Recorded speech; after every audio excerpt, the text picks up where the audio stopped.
Universidad Católica de Chile Televisión presenta la entrevista de Raquel Correa.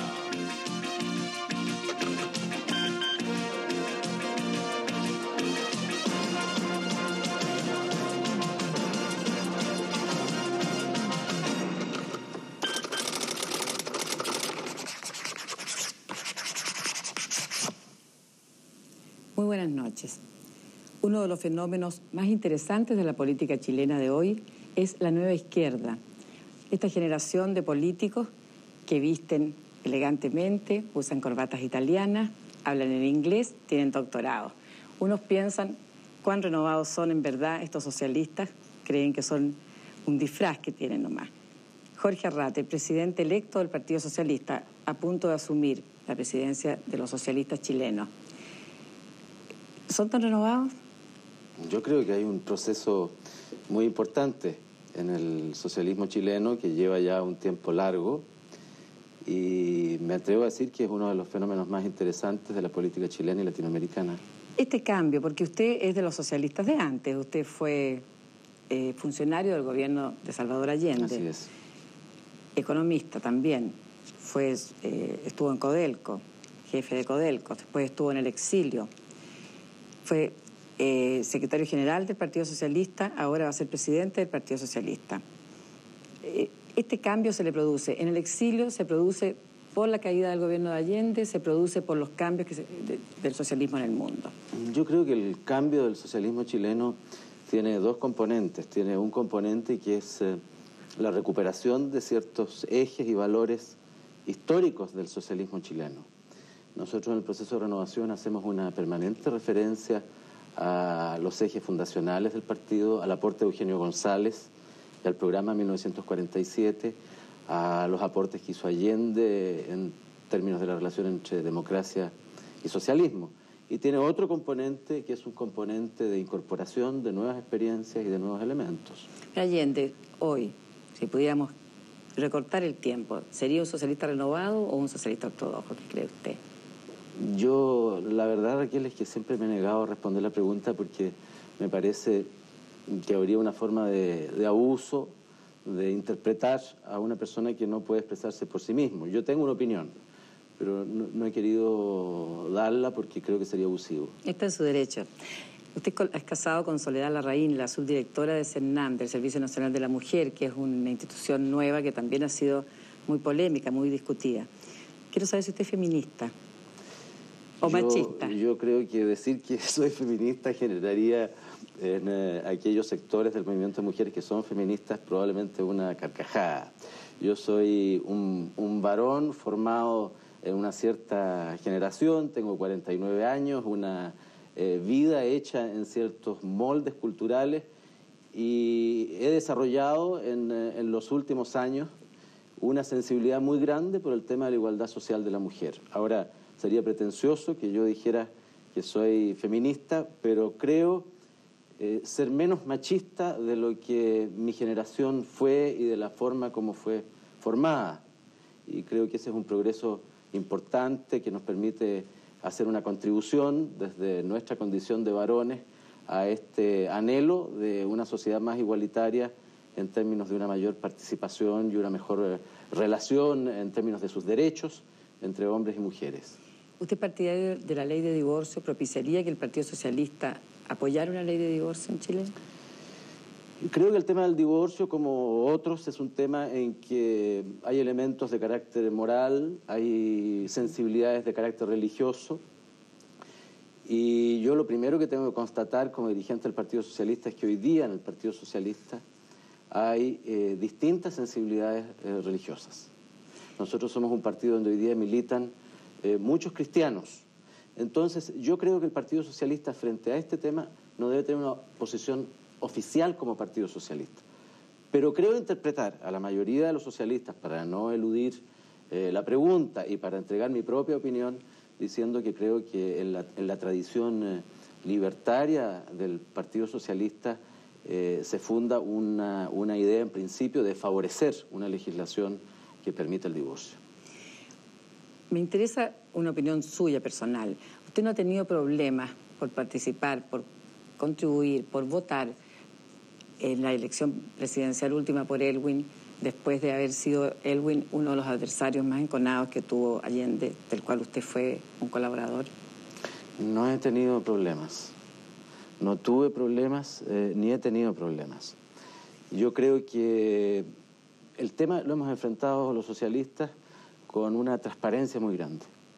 Tuvimos en el pasado diferencias muy importantes que el país conoce con la democracia cristiana que presidía en el periodo más crítico, quien hoy día es presidente de la República. Pero hemos enfrentado este hecho con la verdad. Así fue la historia. El punto es que no somos prisioneros de la historia y que hemos sido capaces de mirar hacia el futuro. Y creo que el entendimiento que hoy día tenemos, que constituyó la concertación, que permitió la candidatura de Elwin, que permite el gobierno que tenemos hoy día, es un entendimiento que yo me atrevería a decir que es más fuerte, precisamente porque surge de superar diferencias que fueron muy profundas. Señora Ratti, ¿usted cree que ese sentimiento que ustedes tienen, los líderes, los conductores, está también en la base socialista? ¿Usted cree que el pueblo adhiere a esa postura de ustedes o los mira con reticencia? Yo recorrí Chile en la campaña presidencial y vi siempre a los socialistas en una disposición de entusiasmo para participar en la campaña del presidente Elwin, candidato en aquel entonces, y los vi realmente entregados a esa causa. Le quiero agregar como dato anecdótico, cuando Elwin hizo una gira por Europa, siendo candidato, fue recibido en todos los países por los exiliados socialistas, los exiliados de todos los partidos, pero había allí muchos socialistas. Y me cuentan, yo no estaba presente, que en Francia fue un momento muy emotivo cuando los exiliados lo recibieron. Y los exiliados son una parte de ese pueblo socialista que ha estado más alejada del país, que por lo tanto quizá le resulta más difícil hacer esta evolución que hemos hecho, y que siente con mucha fuerza haber sido víctima de una arbitrariedad. Y sin embargo se produjeron escenas realmente emotivas de reencuentro. Yo creo que eso no tiene la misma intensidad en todos los sectores, pero es un proceso que se ha ido extendiendo con fuerza. Parte importante de su exilio usted lo vivió en la República Democrática Alemana. Quisiera que me dijera, en pocas palabras, qué sintió usted con la caída del muro de Berlín. Yo estuve mis primeros 2 años en Italia, en Roma, 2 años en Berlín, en la República Democrática Alemana, y 10 años en ese pequeño gran país que es Holanda, y que considero mi segunda tierra, donde hoy día viven 2 de mis hijos. Yo viví 2 años en la RDA y resultó una experiencia para mí muy interesante, muy atractiva como vivencia y como aprendizaje. Le quiero decir que sentí permanentemente una ausencia de libertad. Creo que había una atmósfera de privación de libertad, de limitación a la libertad, que a mí, que venía en aquel entonces de la Roma de los años 74 y 75, me resultaba muy duro de aceptar. Yo siempre fui crítico de los regímenes del tipo del que existía en la República Democrática Alemana. Era esto parte de la tradición de los socialistas chilenos. Nosotros siempre fuimos críticos. Y le quiero decir que me sentí muy contento y muy alegre cuando cayó el muro de Berlín. Yo crucé ese muro en varias oportunidades, cruzando las alambradas, la tierra de nadie, los vigías a un lado y al otro de la frontera, los perros policiales, las cámaras fotográficas fotografiando a los que entraban y salían, el muro de la Guerra Fría. Y creo que cuando cayó el muro yo lo sentí como algo cercano, porque supe directamente de la necesidad y deseos de libertad que tenía el pueblo de la República Democrática Alemana. Perfecto. Usted, futuro próximo presidente del Partido Socialista, ¿es aún militante del PPD o no? Yo sigo siendo miembro del Partido por la Democracia en el registro informal que existe en el Partido por la Democracia para aquellos socialistas que somos militantes legales del Partido Socialista. ¿Qué significa esta dualidad, esta duplicidad? Porque realmente, entre otras cosas, es contra la ley, es participar en 2 partidos políticos.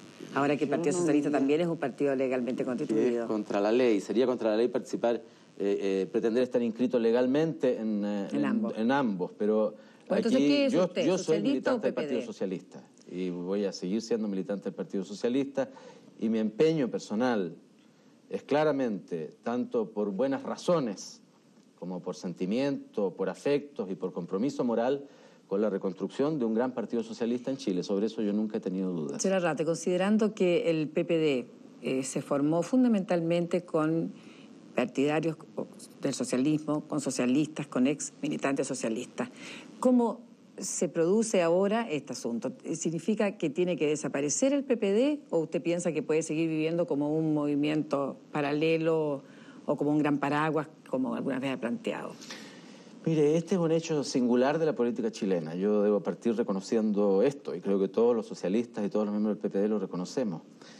Y requiere una cierta explicación más profunda. El PPD surgió como una iniciativa destinada a convocar a todos los chilenos para votar por el no. Y lo denominamos en ese momento un partido instrumental. Luego el PPD, y este es un hecho que hay que reconocer, y que los socialistas tenemos que reconocer, fue más que su instrumentalidad, por su propio mérito. Fue más de lo que nosotros pensábamos que podía ser. Y hoy día hay gente que milita en el PPD y que no se adscribe a la doctrina socialista, y es un hecho legítimo, y sin embargo representan una corriente progresista que los socialistas sentimos como muy próxima. En todo caso, ¿qué predice usted? ¿Predice que va la supervivencia del PPD paralelamente al Partido Socialista o que uno de ambos va a tener que ceder el camino? Porque usted mismo ha dicho no puede haber un PPD competitivo con el Partido Socialista. Yo creo que puede haber un PPD complementario y convergente con el Partido Socialista. Y yo reafirmo lo que le expresé en una entrevista periodística anterior, en el sentido de que no concibo una relación positiva entre los dos partidos si es una relación fundada en la competencia. Sí concibo esa relación como posible y como eficaz si está fundada en la complementariedad y en un esfuerzo de convergencia para llegar a constituir una gran fuerza democrática y socialista en Chile. O sea, en el fondo, el futuro del PPD es convertirse en Partido Socialista también. No he querido decir eso porque sería hiriente para personas que yo respeto. Pero estamos hablando de política. Sí, sí, pero no estoy planteando una suerte de decreto para pretender obligar a aquellos que no son socialistas en el PPD a hacerse socialistas. Lo que estoy diciendo es que yo creo que tenemos que trabajar porque estas dos fuerzas converjan en una fuerza democrática y socialista. Eso puede ser un partido, y si es un partido, yo voy a luchar porque ese sea un partido socialista. O sea, que ustedes pero puede ser una federación, camino, puede ser una coalición. Ambos son partidos legales. Así es. Ustedes están recién constituidos legalmente. Entonces, si en este momento están todavía en esa colocación, y en el PPD hay gente que no es socialista también, hay gente incluso de la derecha tradicional. Efectivamente. Vamos a discutir este tema en nuestro Congreso. ¿Pero están discutiéndolo cuánto tiempo? ¿Es una, o no es una piedra en el zapato para ustedes? No es una piedra en el zapato porque yo creo que el resultado de la relación entre el Partido Socialista y el PPD ha sido francamente positivo para los dos. Yo tengo esa evaluación. Hasta este minuto, pero es algo que tal vez en el tiempo no se podría mantener. Así, esta cosa un poco ambigua. Hay fenómenos como la doble militancia, por ejemplo, que hay sectores del Partido Socialista y sectores del PPD que plantean que no debe continuar.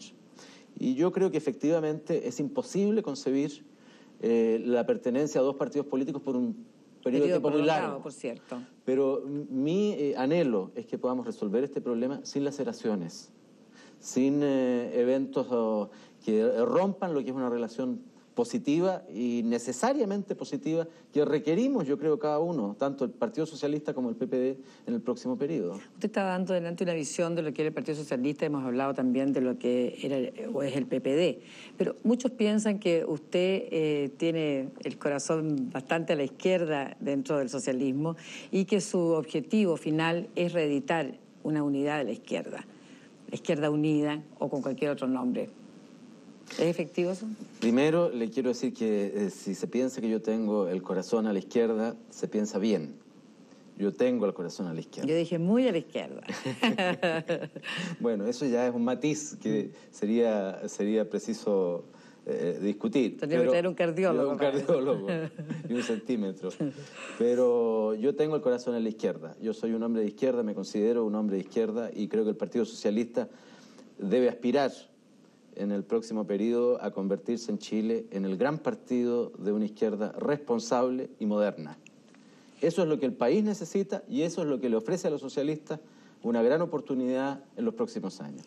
En los próximos días tienen ustedes una elección, ya resolvieron la cúpula, ahora falta el resto. Pero ahí hay cosas que llaman la atención para las personas más inadvertidas y también para los expertos en política. Usted está en una de las listas, Unidad y Renovación, ¿verdad? Esa es la que le corresponde a los que lo apoyan a usted. Quiero ser cuidadoso porque yo tengo un compromiso con Clodomiro Almeida y con Ricardo Núñez de presidencia en el proceso electoral interno. De modo que yo no he hecho campaña ni he apoyado a ningún candidato. He sido muy estricto en cumplir este compromiso porque me siento orgulloso de cumplir mis compromisos. A mí lo que me interesa... Pero esa es la lista, efectivamente, porque creo que hay que evitar las hipocresías. ¿Sí? Esa es la lista que usted menciona, que encabeza Isabel Allende, con la que yo me he identificado. Me interesa, y a eso traía cuento esto, que uno de los miembros de Unidad y Renovación, que es el gobernador de Valparaíso, Luciano Valle, dijo el otro día en una intervención, algunos de nosotros todavía somos marxistas-leninistas. Yo quiero saber si usted define a su Partido Socialista, el Partido Socialista Unido, como marxista-leninista. No, yo no soy ni he sido marxista-leninista y creo que el Partido Socialista no debe definirse como marxista-leninista y creo que nadie está planteando en el Partido Socialista hoy día, de ninguna de las listas, una definición de ese tipo. Si el partido llegara a definirse como marxista-leninista, yo no podría militar en ese partido y creo que muchas otras personas tampoco. Hay que explicar un fenómeno que es nuevo en el socialismo chileno, porque el socialismo chileno viene de una tradición de homogeneidad. En el pasado, en la historia, y perdónenme que me extienda un minuto, en la historia del Partido Socialista a lo que se aspiraba era tener el partido más homogéneo posible, más uniforme posible. Ojalá que todos pensaran de la misma manera. Hoy día es exactamente la inversa. A lo que hemos convocado con Almeida en este proceso de unidad del que nos enorgullecemos como socialistas, es a formar un partido donde se admitan diferencias en su interior. Entonces, Luciano Valle, que va en la lista de Unidad y Renovación, que es una lista renovadora, puede definirse, como efectivamente lo ha hecho, como un marxista-leninista. Lo que a mí me resultaría inaceptable es que él pretendiera que el partido se definiera como marxista-leninista. Ustedes sabían que el año 89 no podían llevar un candidato socialista a la presidencia de Chile, lo dijeron los socialistas mismos, lo reconocieron públicamente. ¿Usted cree que en 1993 sí podrían llevar ustedes un candidato propio? Una primera precisión. Yo creo que en 1989 nosotros podíamos haber llevado un candidato. Bueno, no lo teóricamente podían, pero sabían que no iban a tener porque éxito. El Partido Socialista creyó hacer de esa manera un aporte decisivo de responsabilidad, de generosidad y de patriotismo para que las fuerzas de la concertación llevaran un solo candidato. Y yo le quiero decir, yo creo que nosotros hicimos una gran contribución al triunfo de la concertación con esta actitud. Ahora, sobre el año 93. Yo siempre he dicho que este es un tema adelantado en el tiempo, pero está puesto sobre el tapete. Y creo que no tiene ningún sentido eludirlo diciendo, mire, está adelantado en el tiempo, porque quiere decir que si está puesto en el tapete y surge una vez más, no es tan adelantado. Entonces yo no tengo inconveniente de entregarle una opinión sobre el tema. Para decirle en titulares mi planteamiento. Yo creo que lo que ordena y que debe ordenar la política del Partido Socialista en este periodo es el éxito de la transición. Y que ese es el elemento ordenador de la política del Partido Socialista. Hacer una decisiva contribución al proceso de consolidación de la democracia en Chile. Es eso lo que va a redituar beneficios políticos, respetabilidad, legitimidad nacional, reconocimiento al Partido Socialista. Sin duda, pero segundo, puesto ya a eso segundo, yo creo como socialista que es un anhelo de todos los socialistas, que yo tengo, que vuelva a haber un presidente socialista en Chile. Yo quiero que Chile tenga un presidente socialista que sea capaz de ser reconocido por el pueblo de Chile como su presidente, el presidente de todos los chilenos, de gobernar un periodo completo, de hacerlo bien, de permitir que el país se desarrolle, de hacer un aporte, una contribución al destino de la nación chilena. Pero pongámosle fechas a esos deseos, ¿no es cierto? Porque usted dice sí, es un anhelo de todos los socialistas. ¿Cuándo? ¿Para el 94? O sea, que el sucesor de Elwin sea un socialista. Lo que yo quiero es diferenciar entre una disposición que es prácticamente un acto de voluntad, que es tener un candidato en 93. Eso es un acto de mera voluntad. Tener un candidato en 93 es cosa que nosotros decidamos presentar un candidato en 93. Creo que distinto es que reflexionemos los socialistas, y es esa la invitación que tenemos que hacernos a nosotros mismos a cómo tener un presidente de la República, que es distinto a tener un candidato. Y yo quiero que tengamos un presidente de la República, no solo un candidato. En ese sentido, para tenerlo necesitamos presentar un candidato, pero necesitamos que ese candidato tenga el apoyo de la mayoría de los chilenos. Entonces, la pregunta clave que tenemos que hacernos los socialistas es cómo logramos que un socialista gane con la mayoría el voto de la mayoría de los chilenos en una elección democrática. Ese es nuestro problema político fundamental. Ahora, yo tengo algunas ideas sobre eso. Sí, pero considerando la realidad política actual, ¿usted piensa que para que eso fuera realidad tendría que mantenerse la concertación y aspira a que la democracia cristiana vote el día de mañana por un candidato socialista? Yo creo que hay dos condiciones para que eso pueda ocurrir. La primera es que el Partido Socialista sea capaz de contribuir a consolidar un gran esquema de concertación. A mi juicio, la concertación representa el entendimiento de las fuerzas de avanzada social en Chile y garantiza un destino de crecimiento y de desarrollo con justicia para el país. Y la segunda condición es que se le ofrezca a los socialistas y a todos los partidos de la concertación posibilidad de competencia leal dentro de esa alianza. Entonces, si esos dos requisitos se dan, yo soy partidario que los socialistas tengamos un candidato en 1993. ¿Propio? ¿Fuera de la concertación? Si tenemos concertación con la democracia cristiana? No, he dicho, el primer requisito es que tengamos concertación, que hayamos consolidado una fuerza concertacionista. Y segundo, que hayamos sido capaces de diseñar los mecanismos que permitan una competencia leal dentro de la concertación. Por ejemplo, para poner un ejemplo de los más simples, si hubiera un acuerdo entre demócratas cristianos, socialistas, radicales, los demás partidos con la concertación, un pacto previo de apoyo recíproco en la segunda vuelta al que saque la más alta mayoría, estarían garantizadas las dos condiciones. O sea, que fueran los dos y el que saque la más alta mayoría es apoyado en la segunda vuelta. Pero ese es un pacto que se hace explícito y transparente ante la opinión pública y la ciudadanía previamente a las elecciones. Interesa, como recién se ha legalizado también el Partido Comunista, que ha sido el socio histórico del Partido Socialista, ¿usted no ve posibilidades de alianza hacia ese lado también? ¿En lugar de hacia la derecha o hacia el centro? Yo, en relación con el Partido Comunista, observo con el respeto que siempre he tenido por el Partido Comunista el proceso de crisis que ellos viven hoy día. No uso la palabra crisis en un sentido peyorativo. Los socialistas tuvimos una crisis ellos mismos, hace 10 años. No hay que avergonzarse porque hay crisis, son normales en las fuerzas políticas, y hay por lo demás una crisis mundial del movimiento comunista. Yo, antes de dar una opinión, creo necesario saber cuál es la manera como se decanta esta crisis.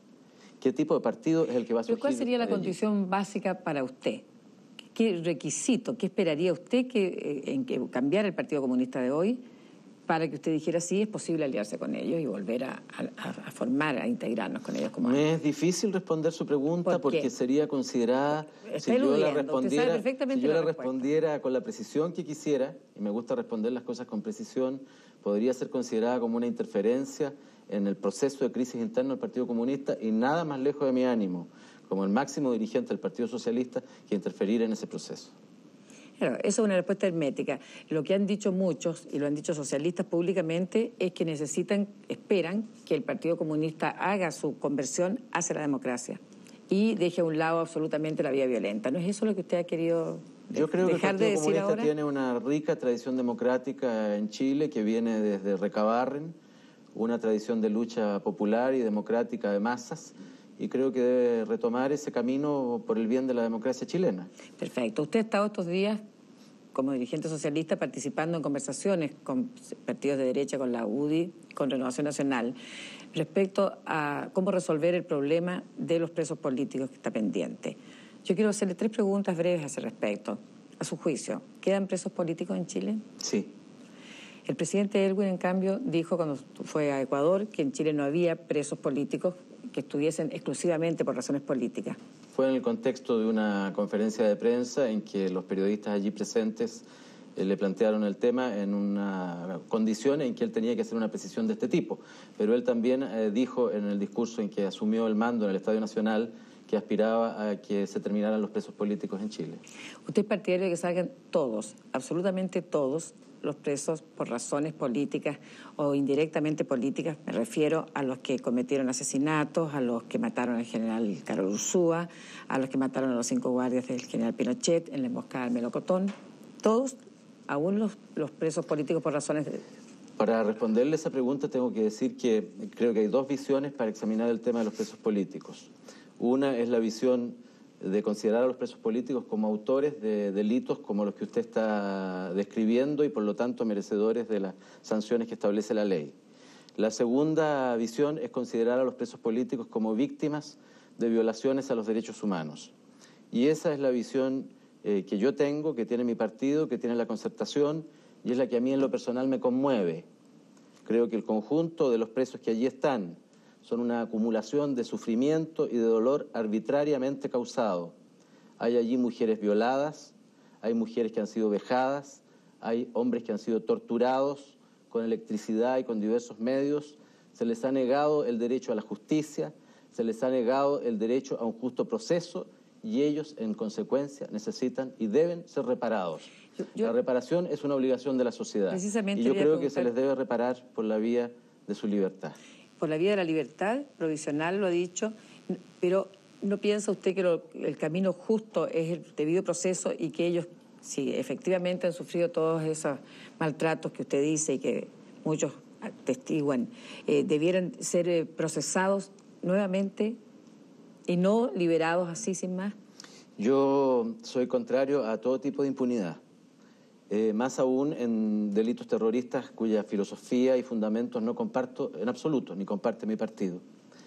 Creo que se les debe someter a quienes hayan delinquido a un justo proceso, pero en ese justo proceso es preciso considerar, primero, que ya han sido sancionados, que ya han sido penalizados, y segundo, hacer una equivalencia entre los vejámenes de que han sido víctimas y las penas que les corresponden, porque yo pregunto ¿a cuántos años de cárcel equivale 1 hora de tortura en la parrilla con energía eléctrica? ¿A cuántos años de cárcel equivale una violación? Esos elementos deben ser considerados. Por cierto. Ahora, ¿qué le parece a usted, como última pregunta, se la quiero formular, esto que se ha propuesto de que sea el presidente de la República quien, modificándose la Constitución, en el artículo necesario, pueda dictar indultos a todos ellos, con lo cual le quitan el problema al Congreso y le dejan toda la responsabilidad al presidente de la República de los actos, las consecuencias futuras que pudiesen tener estos indultos? Yo creo, en primer lugar, que el conjunto de disposiciones que se conocen como leyes cumplido de propuestas enviadas por el Gobierno al Congreso deben seguir su tramitación y yo espero que sean aprobadas. Son positivas más allá de la consideración de la existencia de presos políticos. Segundo, la modificación al artículo 9 de la Constitución que ha planteado Renovación Nacional me parece también positiva en sí mismo. Hubiera o no presos políticos, creo que no tiene ninguna justificación que una cierta categoría de delitos no pueda ser objeto de amnistía, lo que significa privar al Parlamento de una atribución esencial, no pueda ser objeto de indulto privando a la autoridad presidencial de esa atribución, ni puede ser objeto del derecho humano de la libertad provisional. Allí hay personas que en virtud de la ley de conductas terroristas permanecen presas por muchos años sin que hayan cometido más delito que, por ejemplo, el haber curado un herido. Yo le agradezco mucho, señora Arrate, que haya venido a mi programa y que hayamos salido en directo en temas tan polémicos y de actualidad. Con ustedes la próxima semana. Buenas noches.